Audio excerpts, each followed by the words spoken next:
Welcome to the DTC Insider podcast, where online business owners come to find actionable tips and tactics to grow their businesses. Now, here's your host, Roisentul.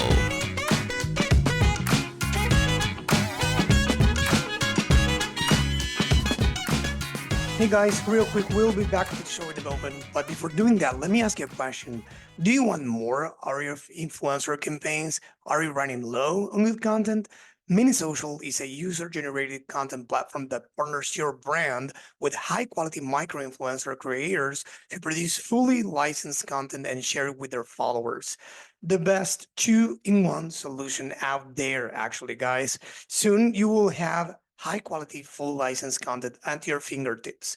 Try the UGC platform used by brands like Native, Hydrant, and Imperfect Foods and get 15% off just by mentioning the DTC Insider to redeem your discount. Hey, welcome to another episode. I'm Brian Roisentul, your host, and today I'm going to interview Izzy Rosenzweig. He's a veteran of the DTC industry for over 10 years who gained recognition by launching his first DTC company, Browze, in 2012.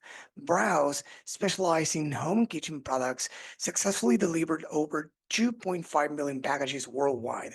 After opening his own China-based fulfillment center to improve customer experience, Izzy recognized an opportunity to assist other e-commerce brands with direct shipping to their customers, leading to the birth of Portless. With Portless, Izzy aims to revolutionize the e-commerce industry by massively improving cash flow and profit margins through direct fulfillment. Hey, Izzy, thanks for being on the show. It's a pleasure to have Hey, you Brian. here. Thanks so much for having me. Super excited to be here. Yeah, my pleasure. So let's get to it. It's a tough time for many DTC brands.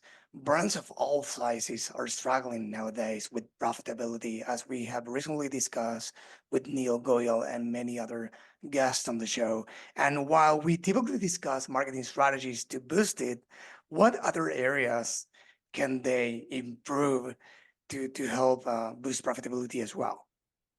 100%. And first of all, just to align on what you're saying, brands do need to learn to be profitable because unlike 2020 and 2021, capital is no longer free and you don't have investors and venture capital throwing money at brands. The idea of top line is success while burning money is a thing of the past. That being said, I am still a huge believer in the future of D2C. The demand of the direct-to-consumer market in the US is roughly $176 billion. International is even bigger than that. So customers want what brands have to offer. Just us as brand owners, and because I ran a brand for 10 years, we need to understand how to run our businesses better. And if we do, demand is there. And then everybody wins. Consumers win, and then the providers win, and the brands win. So while, yes, I agree, everyone needs to learn how to be better with cash flow and better with margins. Once we do figure that out, unlock it, and I think there's a lot of strategies coming up out of the sheer need to do it to survive, I think the market as a whole will be in a very strong place over the next 3, 5, 10 years. That being said, so for me, to your point, there is always, most people very often talk about marketing because marketing very often is the easiest thing to move the needle within overnight. Hey, if you do this trick, your CPMs will go down, or do this, your CTR rates will go up. But what people very often look over is what I call the dirtier part of the business or the harder part of the business, which is supply chain. And that's where we live. So just to give you context what we do at Portless. So if you think of a typical brand, let's just say there's a brand that manufactures sweatshirts. In normal supply chain, the way 99.9% of brands run their business, they will manufacture 10,000 t-shirts or sweatshirts. They'd put on a boat, and it takes, for the US market, 60 days to get to the US market by boat. Then they're paying import duties. Then they're putting in a US facility, and only at that point are they selling it to the customer. That means money is tied up for a minimum of 60 days, and that is the dumbest place money could be, on the water where you can't sell your product. But that's the way it's been done, honestly, since 1980s. And then you're selling to your customer. It's a 4 to 7 day delivery, depending if you have East Coast, West Coast, Mid Coast distribution hubs. So that's the way it's been done for a very long time. For us, Portless, we are a supply chain company, logistics company. We say, hey, there's an entirely new way to do business. I like to say this is not an optimization. This is changing the way the game is played. So what we say is, instead of putting on a boat, you could send it to either us or anyone like us. We have facilities in Shenzhen. You're done manufacturing, let's give an example, February 1st. You can move it to us by February 2nd if you're in Guangzhou within the same day. We will inbound it within a day. So that means 3 days post-production, we have your inventory. We have a Shopify app. All of a sudden, your inventory says, hey, you got 5,000 units or 10,000 units, whatever number is. You can start selling. And then you could sell to your customer 3 days post-production. We get the order, let's say February 3rd. We could deliver it to your customer on average of 5.2 days with a 100% local USPS experience. That means your customer get transaction on February 3rd. On February 4th, they'll get a USPS tracking number. And by February 9th, they have a USPS driver drop the package at their front door. So from a customer's perspective, they just had a very normal direct-to-consumer transaction. They made a transaction. They got their sweatshirt 5.2 days later. Again, very often it's 3 days, but average 5.2. So from a customer perspective, USPS label, USPS driver, 5.2-day delivery, 100% normal experience. Let's talk about the brand. The brand just went from a 60-day lead time to 3-day lead time. They could turn inventory to cash 3 days post-production. That is game-changing for Cashflow. Then the question says, do I even need 10,000 sweatshirts? I'm right next to the factory. I can restock with a box or a skid. I don't need to wait for a container. I can restock, go into production. 2 days later, it's restocked. All of a sudden, maybe that 10,000 sweatshirt need, because you always have to think of 3 months on the water or delays, is now 3,000 sweatshirts. Because I could start selling, get some cash, and then reinvest into more inventory. So all of a sudden, lead time is better. Money and capital, money and inventory is less. Let's say you're Christmas season and it's November 10th and you're realizing your black sweatshirt is going to sell out. Well, in traditional model, you missed the season because it would have taken you 60 days. Well, in this model, go back into production. Let's say 10 days later, it's done production. Well, you got a whole Black Friday to capture. You sell it on Black Friday, go back into production. You could still sell more. So the idea to meet supply and demand, less cash need, better cash flow is absolutely game-changing to how brands are run. And that to me is one example. I got 2 more examples we get into soon of how if you play the game differently, if you look at ways to optimize in other parts of your business, you could truly not optimize your business, but I like to say this often, you change the game you're playing in. You're not playing the same game as Walmart. You're playing a different game with them, which allows you to compete. It is the game changer, or it sounds like it is for DTC brands. Why do you Yep. think? Why do you think they are not leveraging it or leveraging it It's a enough? great question. Fundamentally, because it's so new. So the idea of cross-border logistics has been around for a very long time. It's been around for 10 years. And I've been doing it for since pretty much the inception. However, in the early days of this model, and the classic people think of is like, oh, AliExpress, right? They ship from China. It takes me 3 weeks as Mandarin tracking on it. And I agree, that is a terrible experience. But over the last 3 years, because of companies like Shein and Temu, the logistics has gotten extremely mature. So it's not the same model. The model it is today is what we call direct injection. So the idea to deliver in 5 days with a 100% local experience is only about 2 years old, 2 to 3 years old. And the brands that have been leveraging it are Chinese brands, are Temu, Shein, and brands like that. But American brands could leverage it too. And that is new because to do business in China is very complex. It took us 2 years to set up the legals and the red tape and the operations, but we have it there. And now what we do is hey, we're not doing this for ourselves. We don't have to run a brand anymore. We just built the infrastructure where any American, and by the way, it's not only American, we have customers in the Netherlands, in UK, in Australia, and Canada. Any brand can leverage this model for their local market and change the way it's done. So essentially, the model is only about 2 to 3 years old, and the brands have been leveraging until now are mainly Chinese brands for themselves, and we've built infrastructure to allow non-Chinese brands to leverage it as well. And we are specialists in making sure that the consumer that gets your package always experience a local experience. They have no idea it came from China. From their perspective, we have 6 distribution centers in the States, one in London, one in Australia, different parts of Europe, etc. That's what we specialize in. It's awesome. And to your point, what you were saying initially about the marketing side, I think that brands have neglected the other side, the non-marketing side of the equation for a long time because everything they cared about, or many of them cared about, was revenue, top line revenue, right? Because it was COVID, and the demand was high. They were enjoying the good old days, let's say, of selling online, and nothing else mattered until they met until they faced the reality, right? Cost going up, inflation, recession, supply chain issues.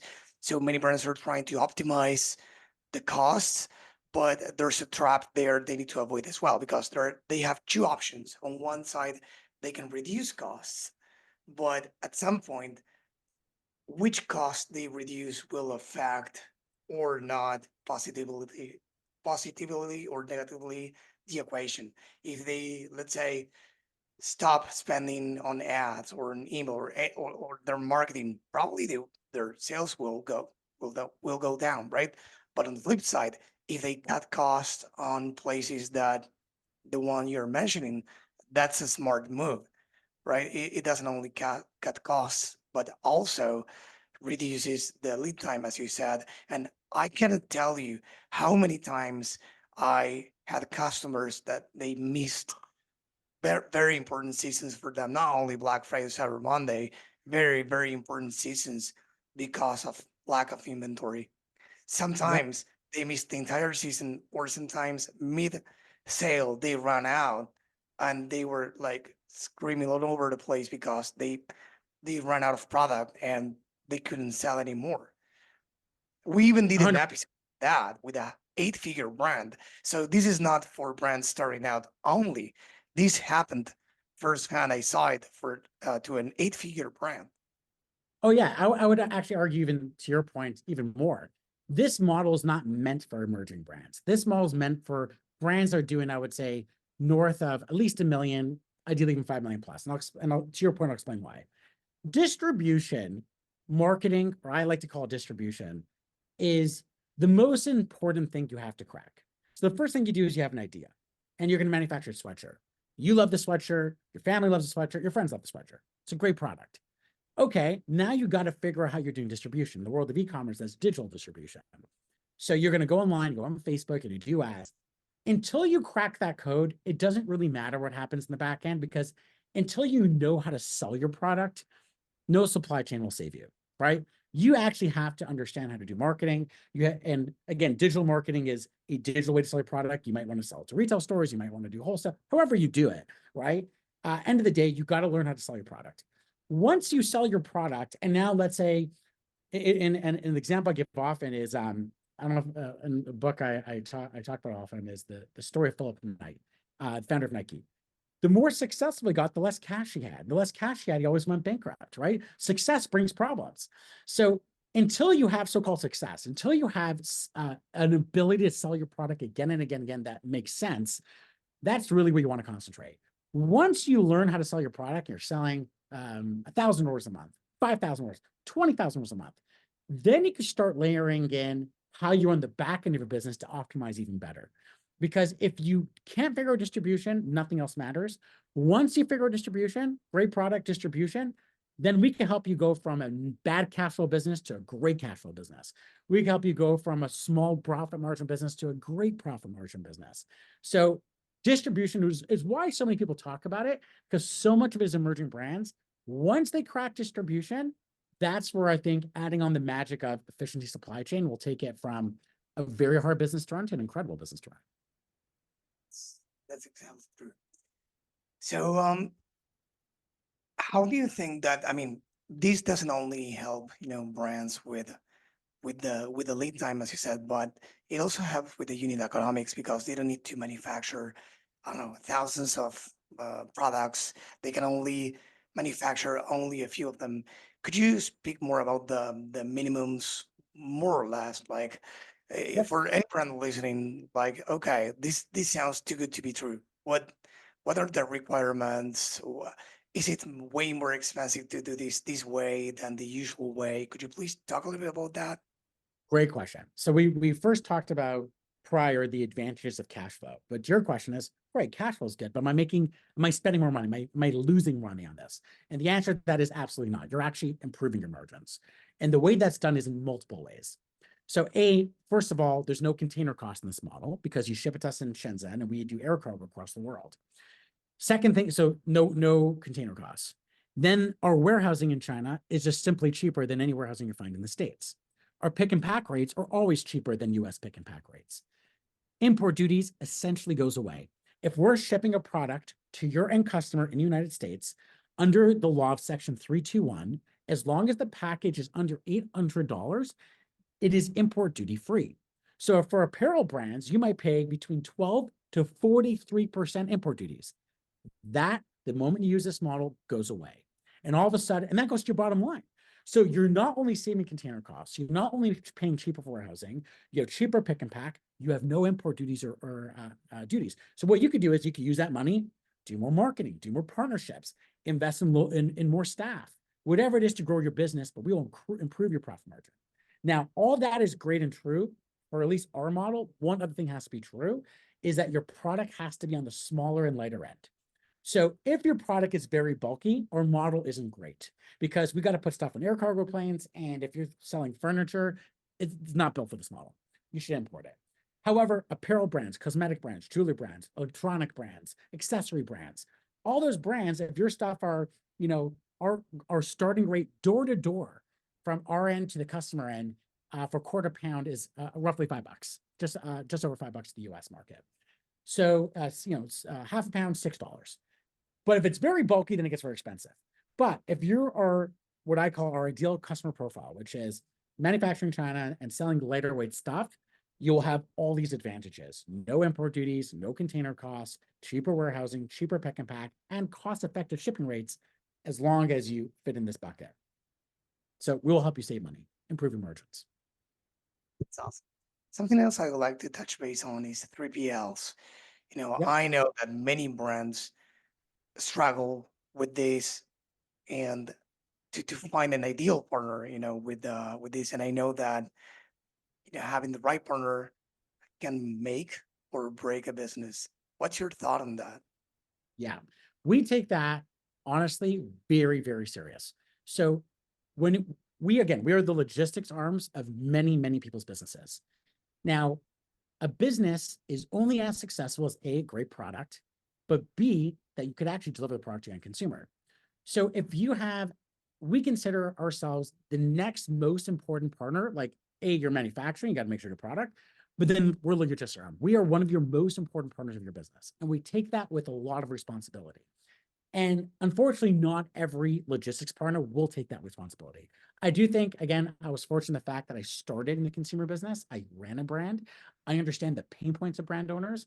And because of that, I knew that when I was going to service other brand owners, I knew all the pain points and knew the problems. And I also knew how important communication was and how there is no risk of, you cannot take a risk of a customer experience. Everything has to follow through as seamless as possible. So what we encourage our customers, even if you don't use those, you're selling furniture, go to the States, make sure that your partner, your 3PL, your logistics partner, understands how important their responsibility is. Because if they take it for granted or they don't understand the importance of customer experience and the way a customer opens a package and gets it delivered, that will fundamentally destroy the brand. You have the best product in the world. You can't deliver properly, or you have bad communication with 3PL. That is a very scary place to be. So no matter who you use, us or anywhere else, that make sure that person understands how important you are to the customer experience. You're in the back end, but the customer experiences you with every single delivery. And that is, we take that very, very seriously. Exactly. So on this show, we try to cover every single angle we can of the customer journey, and of course for the brands as well. You have the marketing, customer acquisition, retention.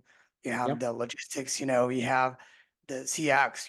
We had on the podcast the CX, the head of CX at Pura Vida.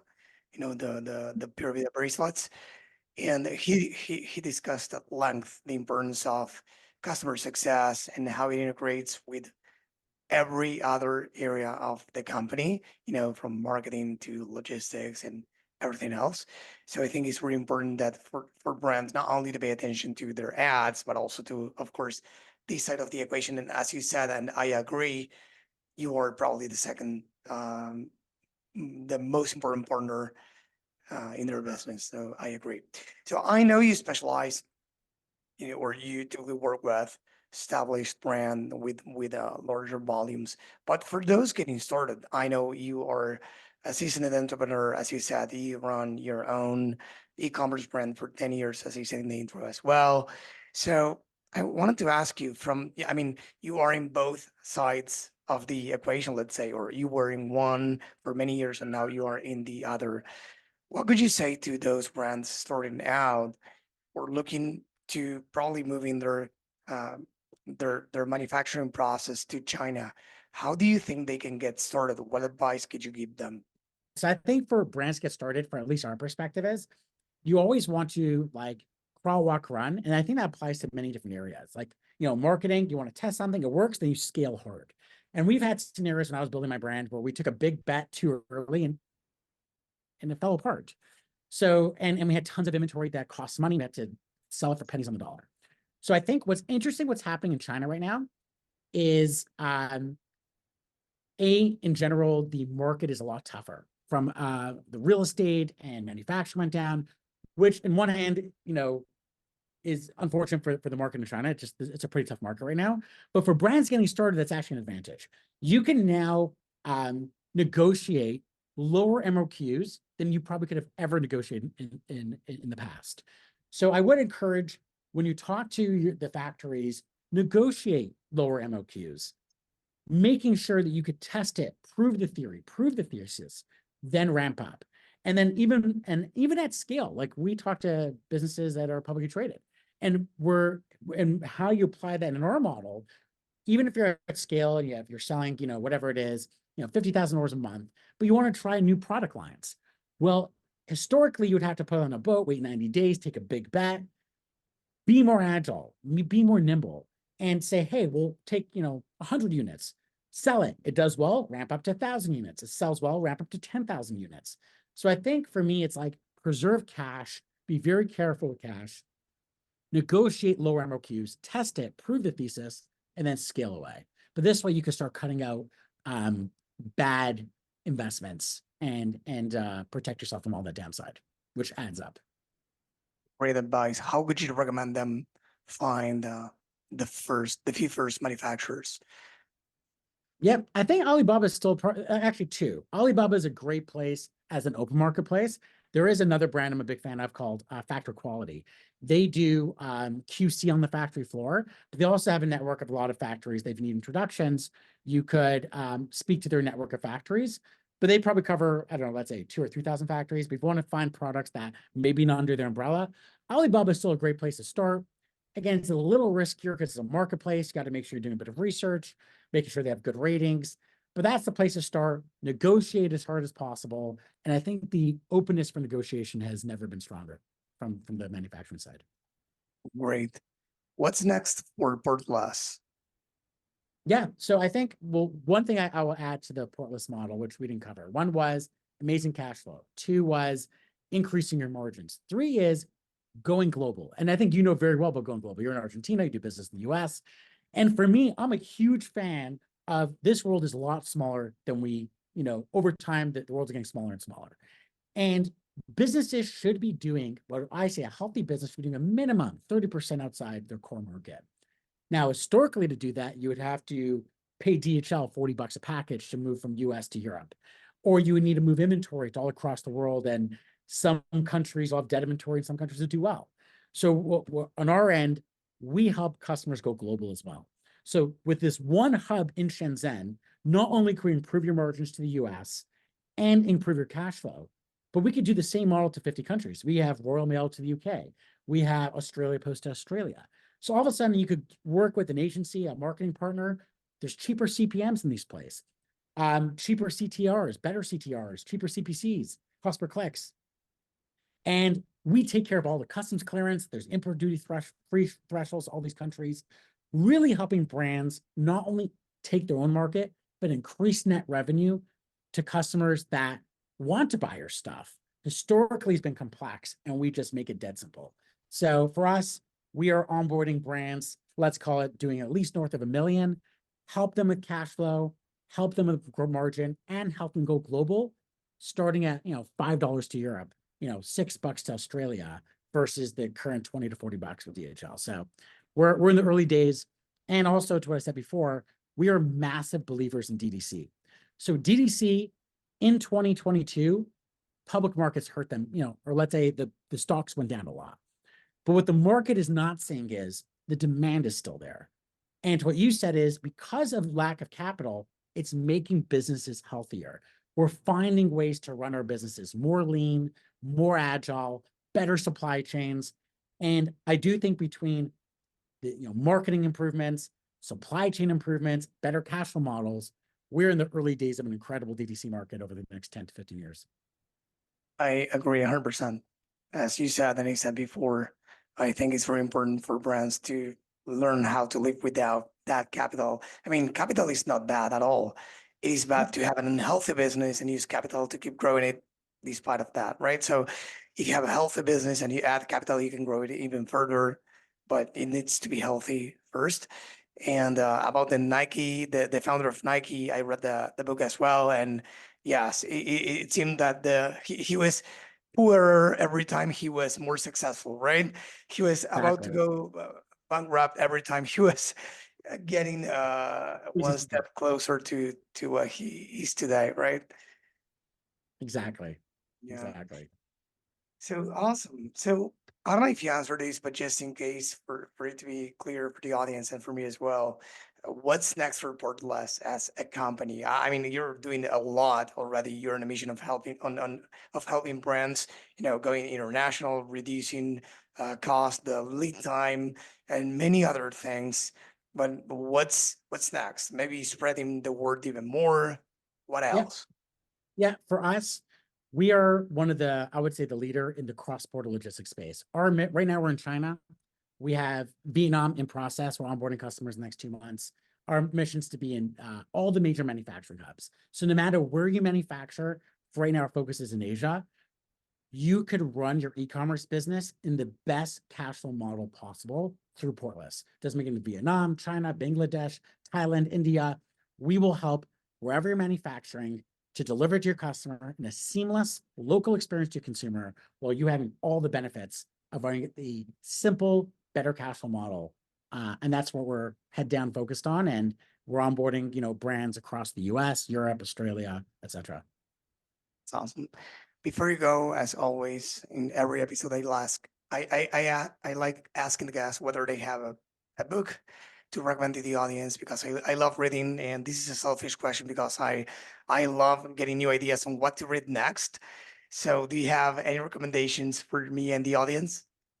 Yeah, and it's the 2 books I honestly constantly recommend, and I do it because I consider them therapy books. So any founder, any entrepreneur, there's so much difficulty in starting a business, and I think I've said before, our superpower is being almost like naive and stupid. If you knew how hard it was, very often people wouldn't do it, but we're stupid, so we do it, and it's great. I mean, stupid, naive, and then we build businesses, but I think as we build businesses, we never realized how hard it was going to be. And I think reading Shoe Dogs, which was one of them, it gives you perspective where Nike, one of the most famous companies in the world, a company that growing up, I thought never had a blimp in, like, they must have been perfect from day one. From day one, they're the best company in the world.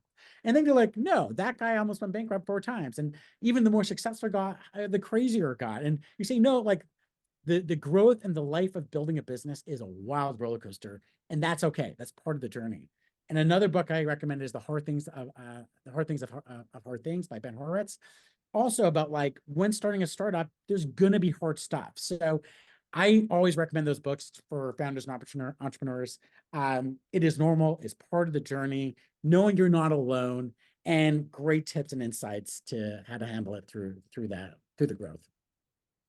Great books. I read the first one, not the second one, but I can say that it's one of the best books I ever read. And it was Yeah. really thanks to these podcasts because many people recommend it as well. How would you rewrite it if he used Portless? back then? Such a great question. And that is, Please tell me, sorry, please tell me you haven't thought about it. Yeah. To me, it's, again, the book talks about how the more successful Philip Nike got, the less money they had. And I can't help to think of, like, if only Nike would have used this model back in the day. So the more sales they had, they would be able to move inventory to cash immediately. And the need for capital goes down tremendously. And I'll give you one story of a live customer that happened. So it was actually this past summer. It's a customer, it's a brand that does summer apparel. It was early July, and they reached out and they said, hey, this is the first time the introduction because someone introduced us, they knew about their pain. What was their pain at the moment? Their best-selling product in the summer had delays in production. It was only done, it was like July, maybe it was July 5th or something. If they would have put on the boat, it would have came in September. They would have missed the entire season of their best-selling product. They were about to spend, I think it was an enormous amount of money to move it in bulk to their US facility, pay the import duties, and then by air, and then do the shipping to the customer all across the States.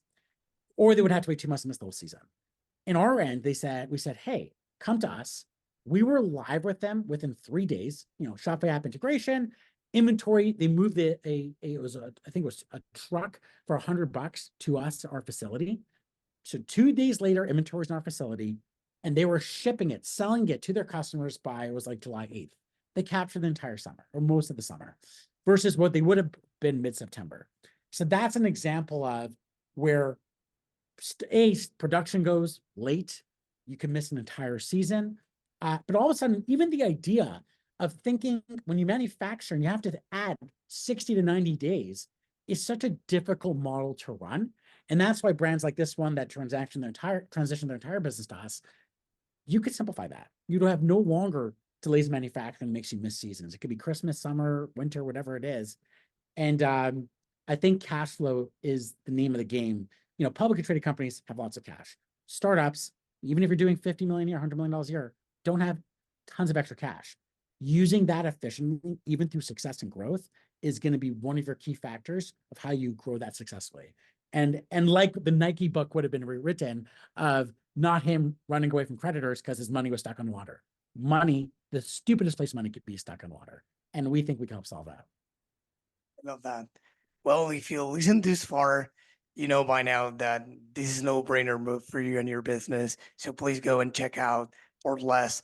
If you are not already at the DTCinsider.com, please go there, find the episode, and you will see everything he mentioned in the show notes. Before you go, Izzy, first I wanted to thank you for being here in the show. You delivered a ton of value, and it was a really different episode from any other we have done because we addressed current pain points, very important ones that we have never addressed before. So thank you for that. It was a true pleasure to have you on. And before you go, I wanted to ask you, where can people go to learn more about you and Portless? Absolutely. You can visit us on our website, portless.com. We've got case studies. You can reach out to us, book directly meeting with us. I'm personally very active on LinkedIn and Twitter. So I'm always posting content about supply chain, logistics, profits. Feel free to DM me, follow my stuff there. Would love the opportunity to engage with anyone that wants to learn more. Awesome. Izzy, once more, thanks for being here in the show. Thank you so much for having me. It's been super fun. This episode was brought to you by BSR Digital. We help DTC brands grow through paid ads and email marketing campaigns. If you'd like us to help your business grow, head on over to bsrdigital.com and schedule a call with us.